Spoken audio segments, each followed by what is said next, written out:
I heard about Pa's tapes. Yeah. Why do you think she'd leave him behind? And that diary? Whatever it was, her commitment was wavering. That much is clear.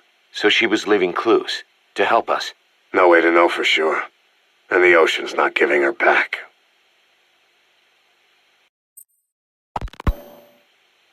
November 4th, 1974. At the outskirts of Barranquilla, Colombia. Contact with Big Boss successful. Zadornov posed as my professor, but Big Boss took one look and knew he was KGB. However, he does not seem to suspect me. To him, I am just a peace-loving student, and another victim of the CIA. We asked him to drive the CIA out of Costa Rica. To him, this means betraying his country. His forces are smaller than anticipated. They drift from place to place with nowhere to call home. That provided us an opportunity, so we seized it. Zadornov offered them a plant off the Costa Rican coast to use as a base. As expected, Miller jumped at the chance. Although initially reluctant, Big Boss came around when Zadornov played him the tape. All because the voice on it sounded like his mentor, the boss.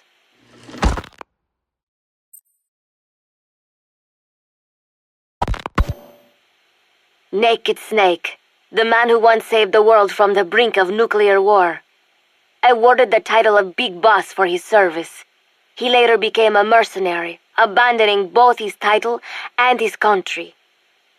To him, that honor was steeped in the blood of the boss, the mentor he was forced to eliminate. Exceptionally charismatic, he possesses unparalleled combat and intelligence-gathering abilities. His only discernible weakness is her. This operation hinges on how effectively we can exploit that.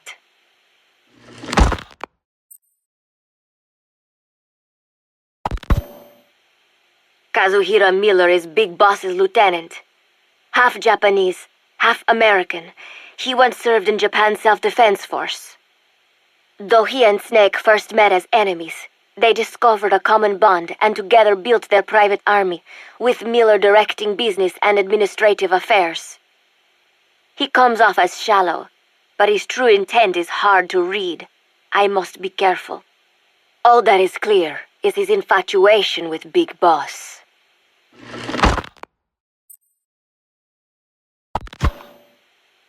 With East and West fighting over its control, Central America is now the most contested region on Earth. CIA Central American Station Chief Coldman has developed Peace Walker, a fully AI-automated, fail-deadly nuclear launch system with which he aims to reignite the Cold War. Snake's new objective in Costa Rica is to prevent that. Zadornov's, or should I say, the KGB's plan is to play the two sides against each other, turning the entire region red. Not one of the three parties realize they're all just pawns in Cipher's hands. Cipher watches all.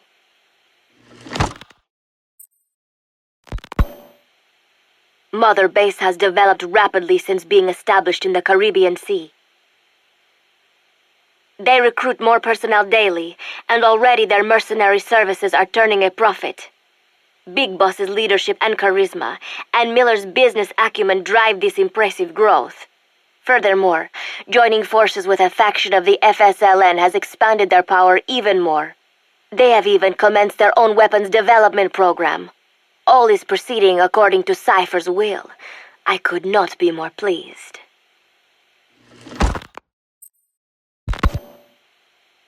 Snake's pursuit of Peace Walker led him to an AI modeled after the boss's thought patterns. It was incomplete, but, somewhat ironically, making contact with Snake was the necessary finishing touch. Meanwhile, the scientist behind Peace Walker's locomotive control, Huey, defected to Snake's army.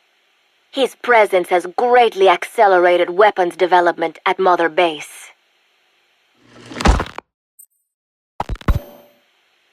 I failed to anticipate Coldman's madness, but nuclear war was averted. However, this was only after the boss AI on board Peace Walker sank itself to the bottom of the lake, in what could be likened to suicide. The boss laid down her gun, choosing to sing for peace instead, and Snake, himself a gun, parted ways with her. In doing so, he reclaimed the title he once abandoned. He is Big Boss.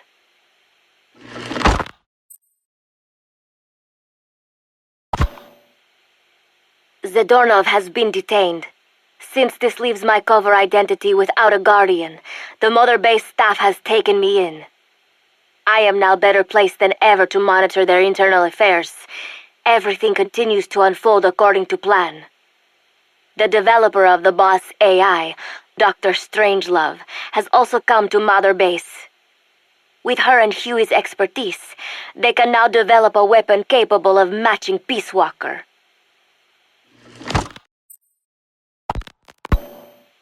Development on the bipedal weapon is now complete. They call it Metal Gear Zeke. It stands there like some sort of mystical guardian. The soldiers gaze on it with pride and reverence. Big Boss has elected to arm it with a nuclear weapon. As an army without a nation, they seem to feel the need for a deterrent against whatever the world might pit against them. It is a dangerous gambit. Why do such a thing? Their nuclear strategy differs from the Americans and the Soviet Union. The superpowers deter attack by revealing their nuclear arsenals to one another. Snake and his men know that if they were to go public with this, the whole world would unite against them. Business would dry up overnight. So they do not plan on revealing the nuke until necessary. This ace-in-the-hole approach is their idea of a nuclear strategy. Wielding a deterrent, all the while unable to reveal its existence. I wonder if Snake sees how vulnerable this makes them.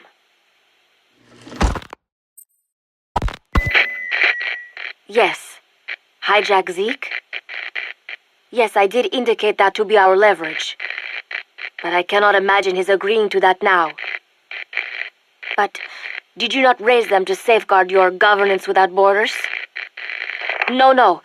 I have not forgotten. Cipher watches all.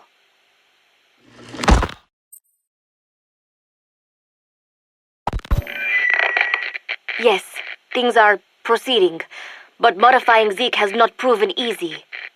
I am using Zadornov to buy some time. No, I have not forgotten what you said.